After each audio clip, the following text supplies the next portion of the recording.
The David Pakman Show at davidpakman.com.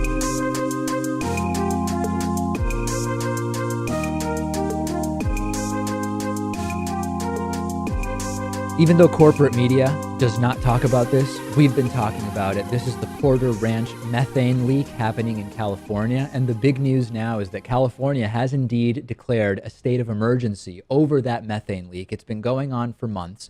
The estimates are it will not be stopped until late February. And the governor of California, Democratic Governor Jerry Brown, finally made the decision to make this a state of emergency. This will now activate a number of federal and state resources. We've seen the pollution just spew out of there, as we talked about, every single day. The amount of pollution normally emitted by 4.7 million cars is being emitted. This is a crisis, Lewis, and finally, after months, we have a state of emergency. And the state of emergency isn't going to make this leak stop any quicker, right? No. Well, I don't know. I guess maybe without it, it could get extended even beyond February. I don't know.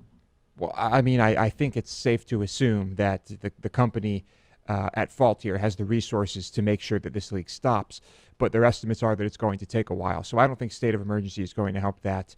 But what it will do is use taxpayer dollars to presumably help those who are affected by this.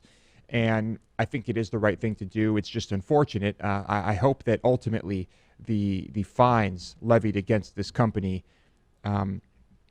end up equaling more than what was used of the taxpayer dollars to pay for whatever they're using it on. Well, a couple thoughts on that. Number one, Governor Jerry Brown has said that even though it is a state of emergency and now government resources will be activated, that he has every intention of the utility company, SoCalGas, ultimately paying for all of these costs, that California will recover these costs from the gas company. The other issue that's in the background here, and I've mentioned it before and I'll mention it again, is that Governor Brown's sister is a paid board member of the company responsible for the leak. Now, specifically how that's a factor, we could say, well, the state of emergency wasn't declared for a while because the governor, that brings more bad attention. And the governor didn't want to do that because his sister's on the board. Okay, yeah, maybe that's a possibility. As Lewis said, though, when we look at possible fines here, and when we look at, as Lewis said in the past, when we also look at the government recouping the costs of the state of emergency, there's been an analysis done, I'm sure, by the gas company that said, oh, it's actually cheaper to risk having one of these incidents every X number of years and just pay for what it costs to fix that than to proactively upgrade safety on everything that we're doing. These are numbers that they run. BP ran it for the Deepwater Horizon spill. This is a mathematical question. I think so. And I don't know if that ended up being true for BP, if it was actually cheaper after the estimated, I mean, what was it, 40-something billion dollars that they had to spend on the Sure. BP The math may have ultimately backfired on them, but for a very long time, the math worked very well for them because they didn't pay $500,000 per drilling site for many, many years. And ultimately, because of that huge settlement, it may have ended up as a net negative, but it's a question. The fact that it's even a question is the important thing. And then again, I ask, why is corporate media not covering this? And I know it's easy to say, oh, it's because of the sponsors of corporate media. Yeah, maybe. I mean, I'm not seeing that direct of a line here. It just doesn't seem to be a story that really has upside. There's not as strong of a visual component to it. Anderson Cooper can't have the oil coming out that we see on an undersea camera, but we just cannot get corporate media interested. No, I mean, the sheer amount of pollution coming out of this should be enough, right? I mean, people, I think if you use headlines that highlight that, I think people will be interested. I think people will be angry. I think you can, I guess you could say galvanize people. And what are those people going to be able to do? Maybe not much. Yeah, maybe not much. And as we know, you can definitely fearmonger with this story. That's something corporate media is very good at doing, but they're still not doing it. Do some fearmongering. At least it'll get the story on people's radar. The Anti-Defamation League has released a new report detailing the toll of human lives over the year 2015 taken by extremists in the United States. The report is called Murder and Extremism in the United States in 2015. The report says that at least 52 people were killed by homegrown extremists in the U.S. in the 12 months of 2015. This is more than the 2 previous years combined. Let's take a look at the key findings from the report if we can. As you can see here, the killers came from 4 extremist movements: white supremacists, domestic Islamic terror extremists, right-wing anti-government extremists, and anti-abortion extremists, illustrating the multiple threats posed by radical movements within America's borders. White supremacists were responsible for the highest number of deaths, as they usually are, but in a disturbing development, domestic Islamic extremists were responsible for virtually the same number of murders. The killings occurred in 17 separate incidents. 9 involved multiple victims. And also the weapon of choice was firearms used to kill 48 of the 52. We need nuance here, Lewis, and we've talked about this before, and we'll talk about it again. Worldwide, Islamic extremism was responsible for the most deaths in 2015. So yes, Islamic extremism is a problem. We are not scared to say that. In the United States, domestic non-Muslim extremism is as much or more of a problem, depending on how you define it, as Islamic extremism. So for the people who say, oh, we can't talk about Islamic extremism, it's not really a thing, the problem is just white domestic terrorists, they're wrong. For those who say the Patriot movement, the white supremacist movement, does not have any criminals, the focus should be only on Muslims, they're also wrong, Lewis. So lo and behold, it's an issue where the extreme left and the extreme right, once again, are not only distorting the facts, but they're leading to a wholly unproductive discussion of extremism and terrorism. Yeah. The numbers tell us that extremism overall is on the rise. Right. You could go back and look at different years as well and see that the, Islamic terrorist kill count would be higher than the white kill count. Sure, it depends where you start counting from, right? I mean, you can just start counting. If you start counting on September 10th, 2001, you'll get one number. If you go back 200 years, you'll get another number. If you go back 1,000 years, you'll get another number. So maybe it's not even that productive just to look at individual years and those numbers each and but look at the bigger picture. Right. And I mean, extremism is on the rise, and access to guns is, they're still as easy as ever to get a hold of, and those are the weapons being used. No question about it. So let's continue, as we try to do as progressives on this program. Let's stay away from particular phraseology which helps to shut down debate, like saying, for example, oh, Islamic terrorism is by its very nature an offensive term, and we can't discuss that. No, that's not productive. At the same time, saying anybody who accuses the so-called Patriot movement of terrorism is defaming the country or whatever. No. That's a very, very concerning movement, which is linked to violence. The ADL is all over it. The SPLC is all over it.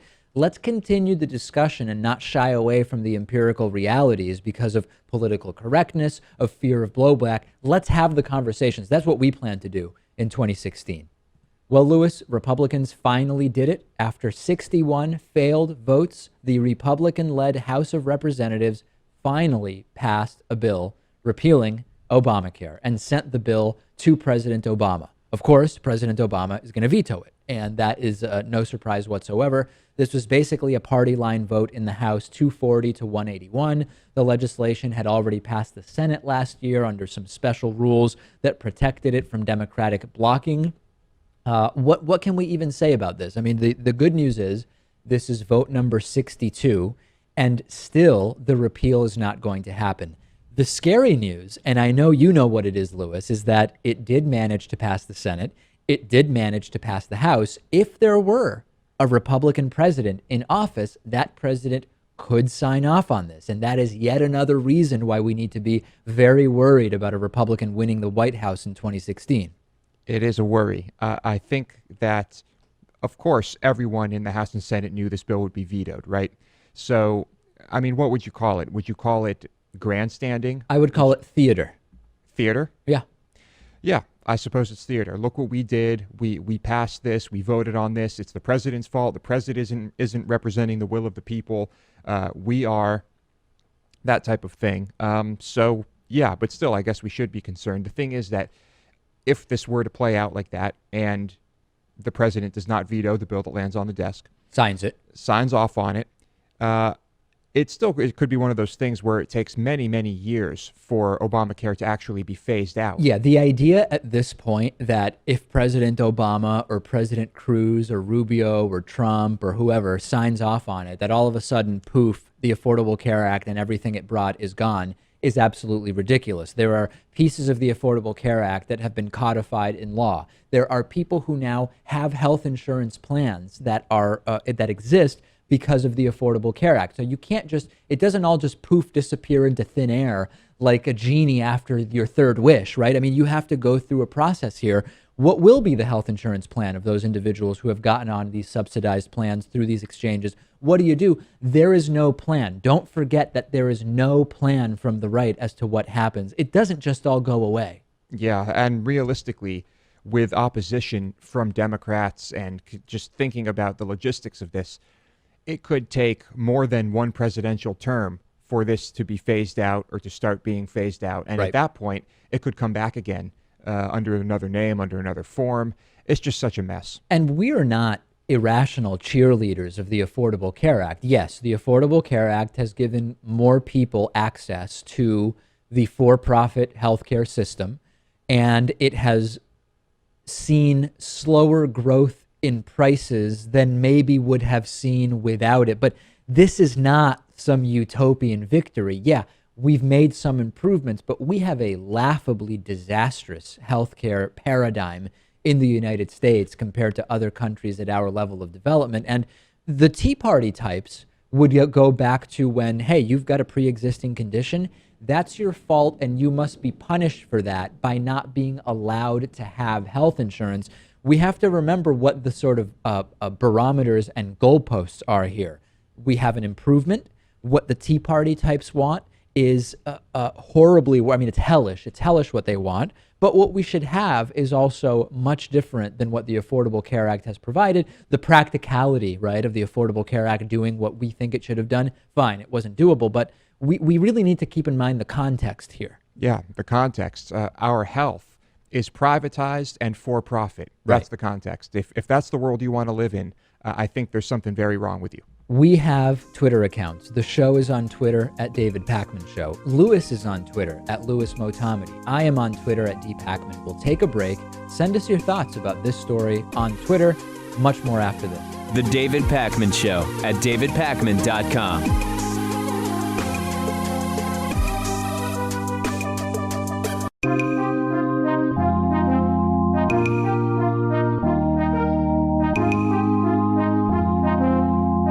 Welcome back to the David Pakman Show.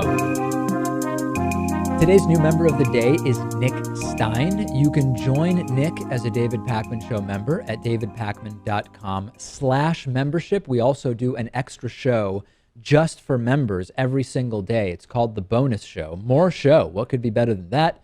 Sign up at davidpakman.com/membership. And also remember, if you ever shop on Amazon.com, the shopping you do can support the work we do if you first go to davidpakman.com/Amazon.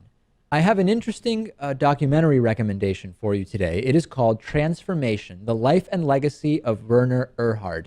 I don't know how many people in our audience know about Werner Erhard. I am fascinated by this guy. He developed this sort of life change system in decades ago, 70s, 80s. And he became sort of a pop culture icon. He would do these seminars where he would be mean to people and swear at people and scream to get people to turn their lives around. A sort of inspirational type dude. He did these seminars. It was called EST, the EST method. He would sell very expensive tickets to these things. Just a fascinating guy in that he was able to, number one, create a persona. His real name is not even Werner Erhard. And then create this entire cult of personality about how he will help you fix your life. Ultimately, he ended up being accused of sexual abuse, even by his own children. He ended up being accused of fraudulent tax activities, and his entire shtick fell apart. He ended up consulting for companies, moving to Japan for some time, etc. And recently, there have been some new articles about Werner Erhard and a sort of resurgence. He is nearly 80 years old, if I recall correctly now, and coming back sort of into the public light. If you're not aware of this guy, watch the documentary and find out about him. I mean, just fascinating. I'm fascinated by scams, and I don't know if I would say everything he did was a scam. Certainly, it did help some people, or at least they believe that it did. And of course, that's a great thing. Whether it was worth the cost versus reading a self-help book, I don't really know. But just a fascinating guy. I'm fascinated by people who are able to build a cult of personality in this way and then get people to buy in the way that he did. Yeah, and I don't understand the way people buy into this stuff, but this is interesting, and it kind of reminds me of another recommendation of yours, An Honest Liar, although Right. that's someone who exposed frauds instead of, well, was a fraud. There's a TV series I like just because I love Cold War stuff called The Americans on FX. And in The Americans, a couple of the characters at one point, I'm not giving anything away here, plot-wise, they go to something which is very clearly a reference to, and I don't remember if The Americans takes place in the 70s or 80s, but it was around the time that Werner Erhard was popular. They go to something which, without saying that it's Werner Erhard, it is that. And, they play it up. But the funny thing is, it seems exaggerated in The Americans. It's really not. I've seen video of this guy's seminars, and it is as outrageous as it's portrayed to be in The Americans. Yeah, if you watch a movie like Magnolia, you see Tom Cruise's character at this, seminar on how to get women and this crazy, over the top, masculine, misogynistic thing. Like, these things exist. These people exist. And, you have to be that charismatic and out there really to get people's attention and to pull them in. Absolutely. And again, the name of the title, Transformation, the life and the life and I'm sorry, what now I forgot what it's called. The life and legacy. I was about to say the life and times and I got so confused. The life and legacy of Werner Erhard. And you can find the actual name of it now that I've butchered it at davidpakman.com/recommendations, along with all of my other recommendations. Okay, I thought, Lewis, that we were finally done with all of the challenges to same-sex marriage, also known as marriage, after the Supreme Court decision, which said states cannot ban same-sex marriages. But it is not done, thanks to our old friend, Alabama Chief Justice Roy Moore. As a reminder, this is the same Roy Moore who feared war over gay marriage, who likened the gay marriage ruling by the Supreme Court to the Nazis. This is the same Roy Moore who said that the First Amendment only protects Christians. And this is the same Roy Moore who ordered probate judges to defy the Alabama ruling earlier in 2015, which said, banning same-sex marriage is unconstitutional. And now Roy Moore has come out and said that the ban on same-sex marriages that he issued earlier in 2015 supersedes the Supreme Court decision later in 2015. He issued another warning to probate judges saying, you have ministerial duty not to issue any marriage license contrary to Alabama state law and its constitution, basically saying the ban he put in place in early 2015 is the law of the land, regardless of what the Supreme Court ultimately decided. And we've heard this before. A couple people have said, Lewis, that the Supreme Court ruling only affects Michigan, Kentucky, Ohio, and Tennessee, that it doesn't affect any other states. Now, that's been widely debunked by actual legal experts, but Roy Moore is insisting with that. And then he says that's just what it is. Now, of course, the Southern Poverty Law Center and people who have a connection to the real world say, no, that's absolutely not the case. The federal ruling, the Supreme Court ruling, is the law of the land, and that's absolutely what it is. And if the probate judges follow what Roy Moore says, they could actually be held in contempt. This is still an active story. I thought that we would be done with this by now. I don't think so. I think until Roy Moore leaves his seat or dies, right, we're going to be hearing from him. What annoys me about this is that he tries to make all of these legal arguments as to why they should not honor same-sex marriages, as to why there should not be same-sex marriage, and none of the people like Roy Moore can admit that this is just rooted in their bigoted Christian worldview. Right. At some point, it would be great if they said, "Listen, you know what? It seems like legally this is probably okay. I just don't think gay people should get married, and I don't want gay people to get married, and that's why I'm doing all this. It's not really a legal argument. Yeah, and so, but they have to make it that for it to sound legitimate. What are you even going to be remembered for, Roy Moore? Standing in the way, beyond logic, reason, and the law of what is obviously going to be the law of the land, the unquestioned law of the land at some point soon. I mean, best case, he delays some gay marriages for a little while. That's it. I mean, what's his legacy going to be as a result of this? Well, for him, that's probably a victory. So I think that that's his battle. That's his mission. He seems to think this is a priority, and that's his fight. Hey, the Donald Trump campaign is spinning in circles after that disastrous campaign TV ad earlier this week. Last week, Trump announced he's going to spend millions on TV ads. Earlier this week, he released the first ad, which has been just absolutely destroyed by fact checkers because it talked about immigration from the southern border, the Mexican border, and they got caught showing video of people in Morocco crossing into Spain. Let me remind you of that first by playing the ad for you. I'm Donald Trump, and I approve this message. The politicians can pretend it's something else, but Donald Trump calls it radical Islamic terrorism. That's why he's calling for a temporary shutdown of Muslims entering the United States until we can figure out what's going on. He'll quickly cut the head off ISIS and take their oil. And he'll stop illegal immigration by building a wall on our southern border that Mexico will pay for. We will make America great again.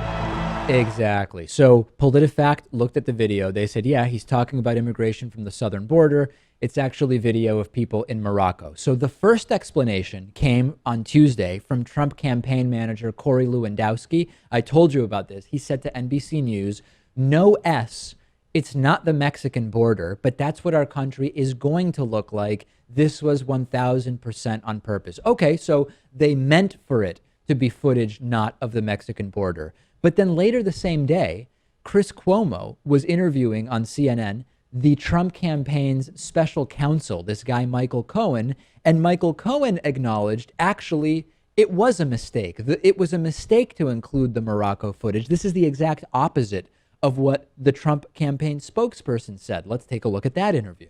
The idea of putting it in there, shouldn't they have said, well, this is Morocco? You know, it's deceptive, don't you think? You'd crush somebody if they did that. Look, again, I think the point is well taken that we have 2,000 miles of open border, Yes. the southern border. Show that. And, well, whoever the person is, I'm sure I'll be sending them a letter very soon on behalf of Mr. Trump. But the bottom line is it's the same thing. So it's Morocco, it's Mexico. The people are pouring into this country. We don't know who they are. Donald Trump is about national security. He's about protecting you and me and everybody else out there. And that's why he's resonating with the people. I'm just saying, if what's his thing? I'm real. I don't fake what's going on.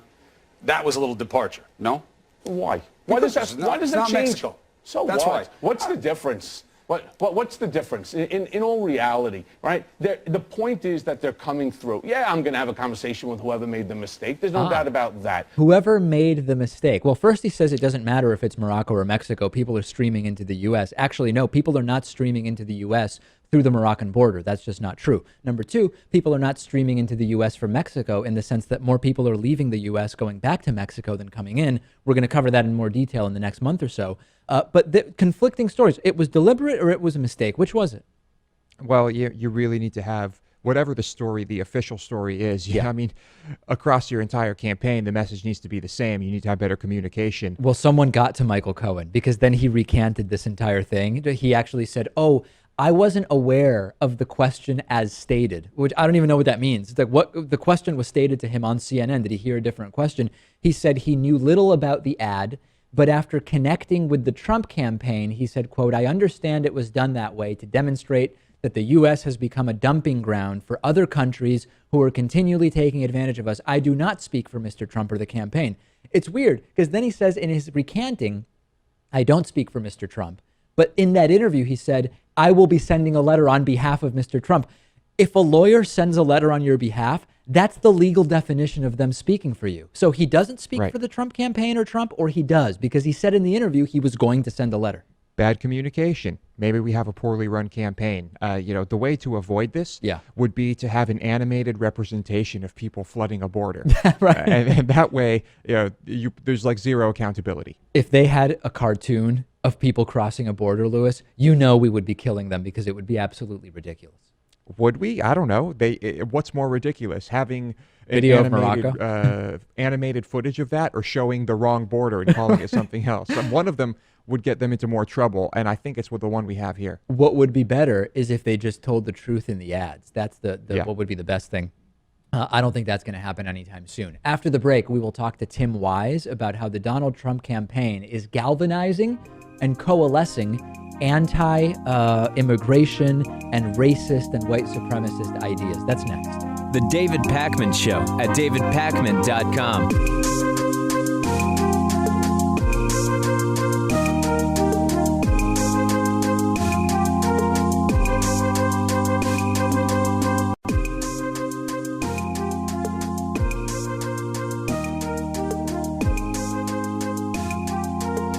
Welcome back to the David Pakman Show. It's great to be joined once again by Tim Wise, anti-racist educator and author of 6 books, including White Like Me, Reflections on Race from a Privileged Son.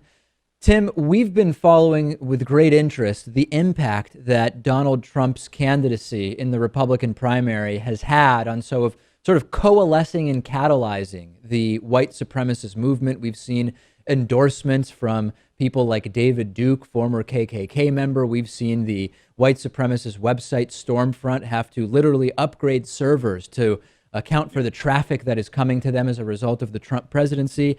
Talk to us about your analysis of Trump and sort of coalescing this racist vote. Well, this has been a long-term political project for the far right, going back really to the Wallace days in the late 60s, and certainly, extending through, let's say, the David Duke campaigns in Louisiana in 90 and 91 for U.S. Senate and governor, which I was involved in defeating him at that time in an organization there. And I think what the right's been trying to do is find a candidate who would do the same thing Duke did, the same thing Wallace did, which is scapegoat people of color, scapegoat religious minorities, scapegoat poor folks. In the case of Donald Trump, scapegoat immigrants, which is something Duke also did, for problems that they did not create, because part of the right-wing backlash to the civil rights movement, the right-wing backlash to the women's movement, the right-wing backlash to just about every form of social progress in the past 100 years has been about doing that, has been about taking real, legitimate economic problems that working class folks face, and then putting a face on those problems that is brown, that is black, that is foreign.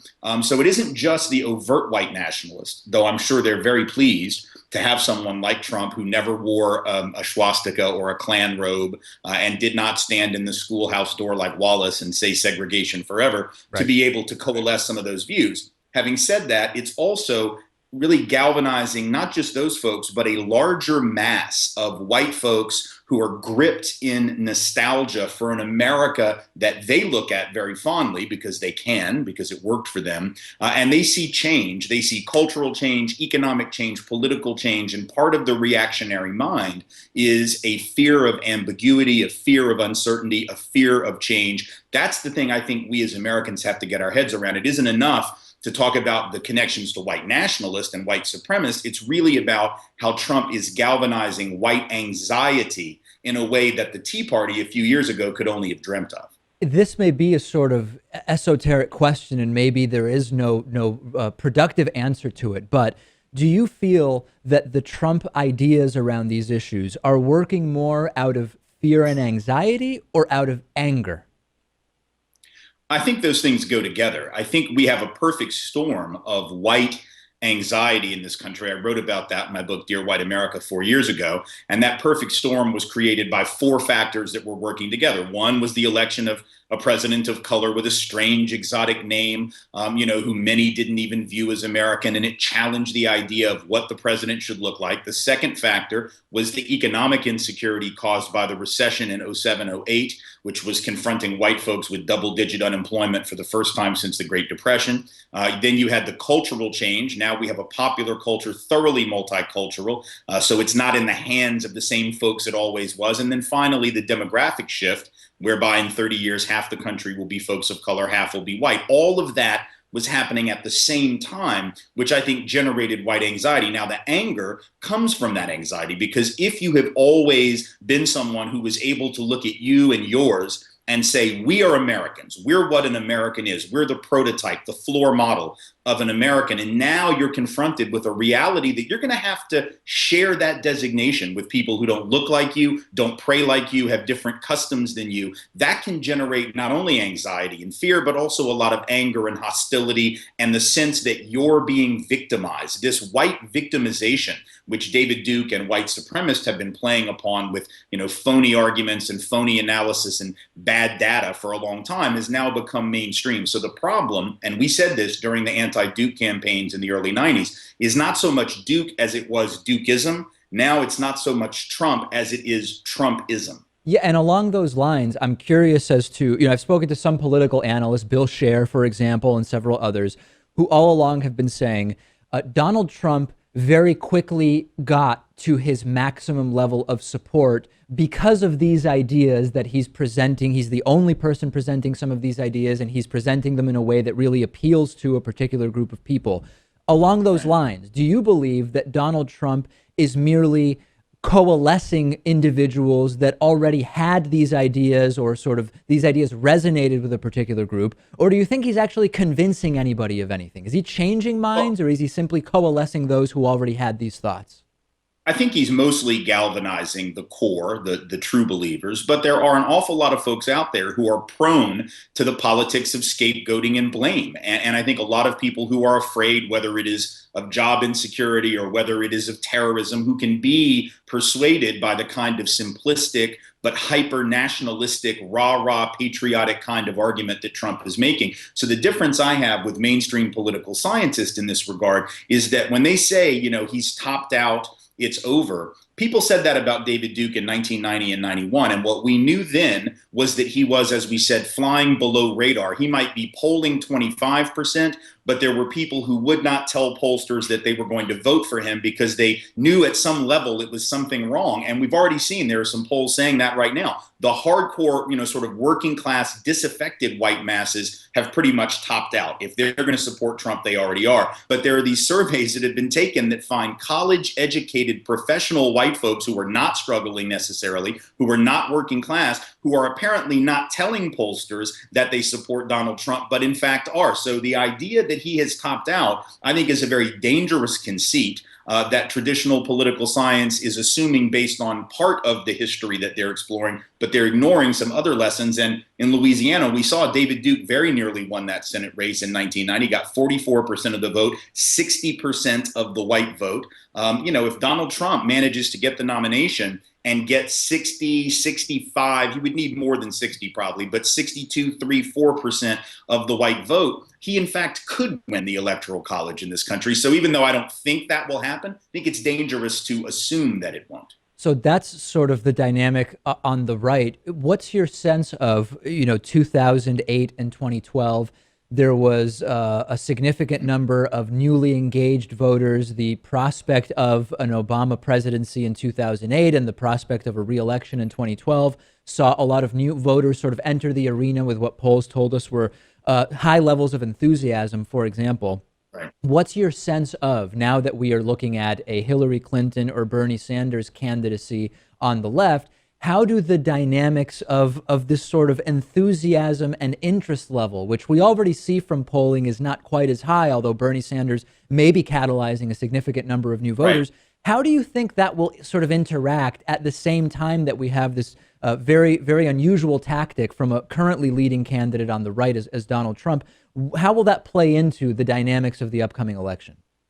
Well, the best case scenario would be that turnout on the left and among progressive forces would equal or surpass that on the right. And we do know that a candidate like Trump, because he is a lightning rod both on his side but also for opposition, might be the one who can do that. I mean, we saw Duke do that. The reason Duke lost in 90 and 91, particularly 91 when he ran for governor, was because even though he galvanized his people, who very much wanted to see him run the state of Louisiana, black turnout in the governor's race was like 83, 84, 85% or something, which is just unheard of. It was equal to or higher than white voter turnout. So if Donald Trump were the nominee, it is certainly possible that the anti-Trump vote would be galvanized. The turnout among folks of color, among progressive whites, among Latinos would be high enough to ensure his defeat. But once again, I'm not sure, as someone who cares about the future of this country, that I want to take that risk and hope, let's say, because I've heard people say, well, hopefully Trump will get the nomination because he'll be destroyed.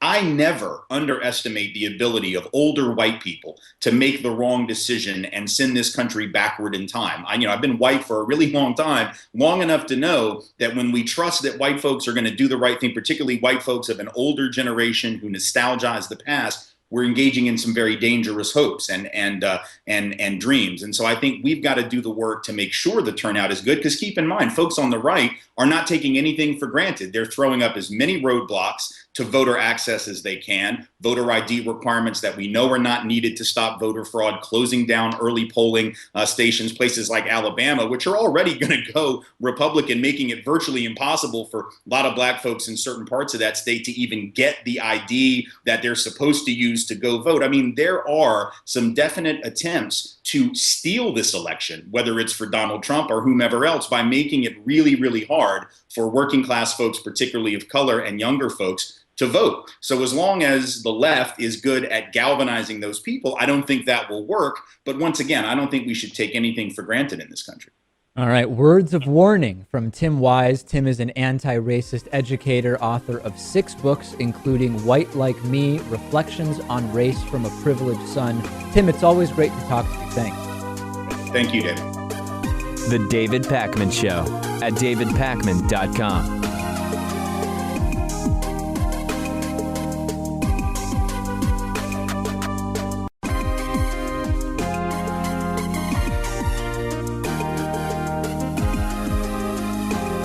The David Pakman Show at davidpakman.com. South Africa's ruling party wants to criminalize racism. This is the African National Congress, also known as ANC. They are currently the ruling party in South Africa, and they have called for a law criminalizing racism in the country after a Facebook post complaining about black beachgoers went viral, because on January 2nd, a real estate agent named Penny Sparrow complained on Facebook that trash left on a beach from New Year's celebrations was the fault of black revelers, who she described as uneducated monkeys. She also happens to be a member of the opposition party, the Democratic Alliance, and she later apologized for the post, but she denied she was racist, and she continued to defend her position that the black monkeys were the ones spreading trash on the beach. It's so funny when you say, oh, I apologize for the post, and I'm not racist, but I stand by the statement that black monkeys were spreading trash on the beach. How is that really an apology? And I don't understand those apologies. This is classic South Africa. I don't understand it either. I guess it's you can stand by your statement that she said she wasn't being racist. Right. She's not a racist. Maybe compared to some of her, coworkers and peers, yeah, that's mild racism. She has been suspended by her party, but now what we're seeing is that Moloto Mathapo, who's the ANC's spokesman in Parliament, put out a statement saying, oh, our party wants specific legislation criminalizing, quote, any act that perpetuates racism or glorifies apartheid. And now things just blew up. Free speech concerns. What do you mean you're going to criminalize racism? Does that mean you're going to criminalize ideas? Well, I guess not. They said they would criminalize any acts that perpetuate racism or glorify apartheid. So I guess thinking racist thoughts isn't criminal unless you put those thoughts somehow into action in a way that maybe makes people think racist ideas are okay. Would a tweet qualify as that? Would a tweet qualify as that? I don't really know. And then as a side note, it's unclear whether the ANC is the best sort of arbiter on what is and is not racist, because Jacob Zuma, the black president of South Africa, has sung Kill the Boers, white people, on live television. And if I were to say, oh, we've now criminalized acts that promote racism, you would think singing a song like that on television as an official would fall under that would meet that standard, so to speak. I think so. Yeah, it's yeah. There's just no way you could pass a law that's ambiguous and expect it to be enforced in any realistic way. It's just it just seems like a crazy idea. Does it ever, we talk about hate crime legislation. We talk about laws in parts of the world that criminalize Holocaust denial. Does it ever make any sense, either pragmatically or idealistically, to try to ban an ideology? Well, what about the ideology of ISIS? I mean, could you ban that? You I mean, can't it's basically the ideology of kill everyone who doesn't agree with you. Again, you can criminalize acts. So if someone believes in the ISIS ideology, But Holocaust denial is also basically an ideological thing. Right, And that's criminalized in some places. you are, yeah. So I think where it's simpler is if you say you can think whatever you want, but as soon as you start planning to take action or inspiring, catalyzing violence by preaching these things in public, that can be a criminal act. And that's where Holocaust denial is very, very controversial. That merely saying, I don't believe the Holocaust happened, you're not necessarily inspiring anyone to take any action by that. Well, it depends on how you're saying it. Sure. I mean, if you're standing in front of a crowd and you're saying, I can offer proof, you should believe what I'm saying about this. There's a fine line between just expressing your opinion and trying to convince others. I don't know how fine the line is. I think that's definitely a conversation we could have. I think it's quite a gray area, but this is going nowhere in South Africa. I think we would both agree on that. A 49-year-old Kentucky woman named Laura Reed was arrested on accusations that she beat a disabled man with his own walking cane until it broke because he said he did not believe in God. 49-year-old Laura Reed was visiting the victim in his home. At one point, she asked him if he believed in God, according to police. The man reportedly jokingly said, "No, I don't believe in God." This inspired Reed to become so enraged by the answer that she allegedly picked up his metal cane and started beating him over the head and body with it until the cane broke. And then she robbed him of $50 and some other stuff, his cell phone and his credit cards or something like that. This man ended up crawling to a local gas station seeking help. Paramedics took him to a nearby hospital and he suffered what are described as serious injuries. Not only did she beat the man, this also happened a while ago, and she was only taken into custody 2 days ago. She not only beat him, but also robbed him. Would Jesus be proud that she beat this man for not believing in him? I'm going to guess that this woman is severely mentally ill. And not just in the way we talk about where people have very literal religious interpretations. And serious mental illness. I believe so. That being said, this story, I think, is still basically a perfect example of it's like the historical epitome of Christianity. You believe what we tell you, you read this book, you buy into it, or we beat you over the head with a cane. Well, I think that most Christians today do not buy into the idea that people need to be beat if they don't accept Jesus as their Lord and Savior and plead the blood of Jesus. No, but in the not too distant past, that was a pretty commonly held belief. I said, oh, this is a member of like Yokul Haram or one of those groups. But then I started thinking, would a sane person ever beat the ever-loving crap out of someone, much less a disabled person, because of a difference of faith? That has to be mental illness. But we've been tricked in the past, Lewis, where there's a story like this, and we say clearly the person is mentally ill, and then they go to court and they say, no, I am in capacity of my faculties here. And I did this because the person does not believe in God and those people need to be punished. And then you say, okay, so are they fit to stand trial? I guess they are when they say that. They can say that. It doesn't mean they aren't mentally ill. I mean, how do you define it? I mean, sure, they knew what they were doing. They made a conscious decision to do this because they were angry that the person didn't believe in God. But just the idea of the robbing, first of all, is what kind of signals me that depraved. That it's a little unusual. We have 2 voicemails for you today. The number for our voicemail line is 219-2-DAVID-P. Here's the first one. David, this is Fred Lucius. I've been a daily listener for 6 or 8 months now, and I just have to tell you that rolling graphic of your name that shows behind your right shoulder, is, oh gosh, it's really annoying and it's very distracting. I wonder if you might consider taking that down. Listen, every time we make a change on the show, some people don't like it and some people do like it. And it's tough for us because we also know that the people who don't like it are exponentially more likely to contact us about it than the people who do like it. So we have to be careful. What I do want to do is slow down the rolling a little more.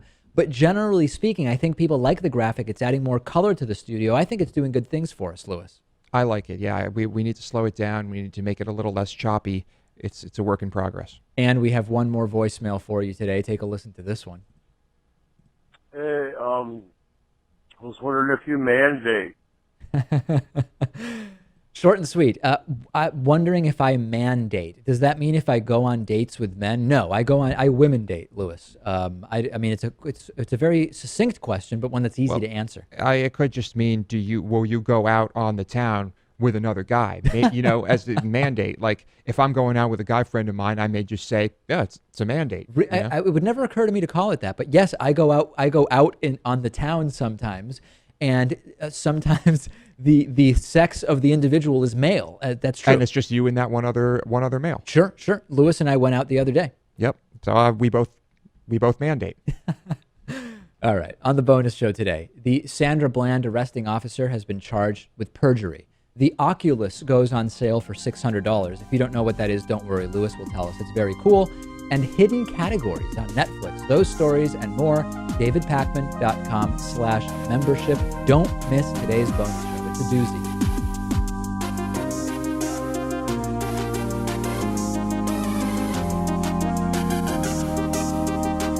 The David Pakman Show at davidpakman.com.